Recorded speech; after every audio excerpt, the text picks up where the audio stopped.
The humble gamble taken by KS Bharat. Cricket in South London looks to be thriving. At all levels. Just under 15,000 punters took in Surrey's recent county championship victory over Yorkshire, a club record this century. Move down to the grassroots, and some clubs are turning players away, such as the demand for recreational cricket. One man who has found a spot is an Indian Test wicketkeeper. Not a retired one, nor a youngster looking for much-needed game time to develop. Dulwich is one of London's more desirable suburbs, 10 minutes from Herne Hill's trendy markets and coffee shops. Turn right on Burbage Road, follow the railway arches to the end of the alley which splits a pair of cricket clubs. For all the middle-class affluence, this trip to take in a midweek T20 didn't end up at the Oval, or Lord's, or even an outground such as Beckenham. The leisurely jaunt concluded at Dulwich Cricket Club, the summer home of Indian wicketkeeper KS Bharat. Their cup match against Sanju Grammarians was played on the far end of the Dulwich Square. The resulting 40-yard boundary on one side led to inevitable delays as ball after ball was launched into the bushes. The game was never going to finish before the London dusk took hold. While this was first-team cricket, some batters still sported caps, not helmets. One tailender tried both, his backwards hat sticking out underneath a duck-billed helmet made trendy by Kumar Sangakkara. Welcome to club cricket, KS. Except Dulwich's test recruit wasn't actually playing. That the BCCI prevents its players from taking their wares to foreign franchise leagues is well known. What is more vague is whether the diktat extends to amateur T20 competitions. Not a lot of players with India aspirations have tested these club waters. Better not take a risk. Wait for the 50-over games. Dulwich still won without him in a last-ball thriller, though their reserve wicketkeeper did miss a run-out chance. None of which explains what a man with 7 test caps, not to mention a desire for more, is doing playing amateur cricket. When news of Bharat's signing was announced, one player from a rival club's third 11 joked that he was only 3 stag does and a dodgy hamstring away from offering Bharat some of the worst bowling he's ever seen. Hyperbole? Yes. Completely untrue? Not quite. Bharat last played for his country in January 2024, keeping wicket in a pair of tests against England. In the absence of the injured Rishabh Pant, Bharat donned the gloves in the 2023 World Test Championship final. Aged 31, he is not exactly young. Over the hill doesn't classify him either. Here is a player positioned firmly in his peak years, boasting a useful first-class average of 36 in 105 matches. He had a decent Ranji Trophy campaign, scoring 502 runs at an average of 39 for Andhra. Captaining his state in the Vijay Hajare Trophy, Bharat scored 335 runs at an average of 67, an unbeaten century in December helping boost those numbers. Despite the success, no IPL team raised their paddle at this year's auction. Given both India and India A tour the UK this summer, county cricket was the logical next choice. But overseas wicketkeepers are rare in the championship. Fast bowlers who can also launch the ball over the ropes are instead the flavour of the month.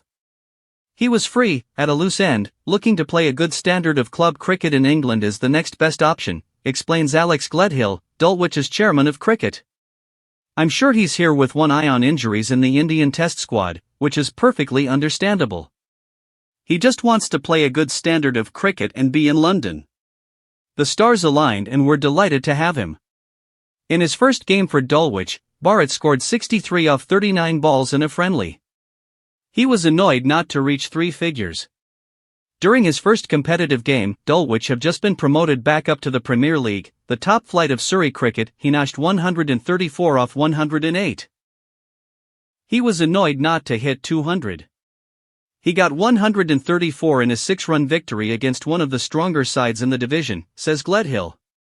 He's won us the match there. I think he'll do very well, without wanting to put undue pressure on him or tempt fate. He'll still be up against good bowlers and good cricketers, but I think he'll do very well. Dulwich are keen to stress that they won't be a one-man band this season. They do have Bharat for the whole summer, provided India or a county don't lose a gloveman to injury. Other players in the Dulwich first 11 have first-class experience. Rival clubs have brought in pros with first-class and list a pedigree. No one with 7 test caps, though. Yet Bharat wasn't even Dulwich's first choice. Their most recent pro, Apoor Venkata, wanted to come back. But he hadn't played enough first-class cricket in the last 3 years to qualify for his latest visa. Recent List A games for Vidarbha were no good to him. First 11 captain Ali Steele had to ring up Crickex, an agency which places overseas pros with clubs, looking for a replacement. Needless to say, Bharat played enough first-class games to get a visa. Anyone who has played club cricket knows that when a rival club signs a high-profile overseas, thoughts filled with equal measures of jealousy and suspicion turn to the coffers. When Bharat's move was announced on social media, one of the first comments referenced money floating about the Surrey League. Dulwich refused to disclose the exact amount they're paying Bharat as a player/coach, but they insist they are compliant with UK tax law. No more than £10,000 sterling can be spent by an amateur club on players. Is a necessary part of the gig. As far as Indian internationals go, Bharat is playing on the cheap, but Dulwich still want their money's worth. He's had a great impact, says Steele, the first 11 captain. At Nets last week he was there an hour and a half early training one of the young lads who's playing in Saka, the South Asian Cricket Academy. He's had a big impact in the field, thinking tactically about setting fields, especially in the whiteball games where it can be a bit frantic. He's captained his state at home, so he's pretty experienced on the tactical side. It's useful to have his input, but he doesn't force me to change the field. Most of the time I obviously do take his advice because he does no better than me.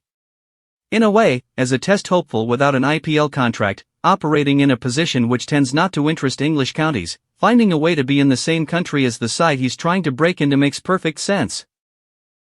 These appear a unique set of circumstances which seem unlikely to be repeated. Or, as the ever-increasing churn of Indian talent forces some international talent out of the IPL, might we see more players head to suburban London if counties don't pick up the phone? Cutting through the mystique of a test player operating in club cricket leaves a perception of someone who respects the game. The level may be too low for Bharat's talents, though a debut match-winning century has been followed by some low scores, but he realizes he's not in a position to turn his nose up. May as well keep hitting balls every day. There are aspirations of hitting a double hundred this summer. Dulwich have already seen a return on investment. In his own right he's going to put in match-winning performances, says Gledhill. He already has done. He's going to have to raise the bar generally. As for Bharat, we have to wait and see if his humble gamble pays off. There is some historical precedent. Sort of. In 1991, Nayan Mongia spent a season at Dulwich. That club stint came at the start of a 44-test career for India. Bharat has altered that timeline, looking for a club boost midway through his time at the top. India has plenty of good, younger wicketkeepers in front of him in their depth chart. Bharat is doing what he can to change that, even if that means dropping down a level or two. Don't forget to like, comment, and subscribe for the latest cricket news, team updates, and player insights.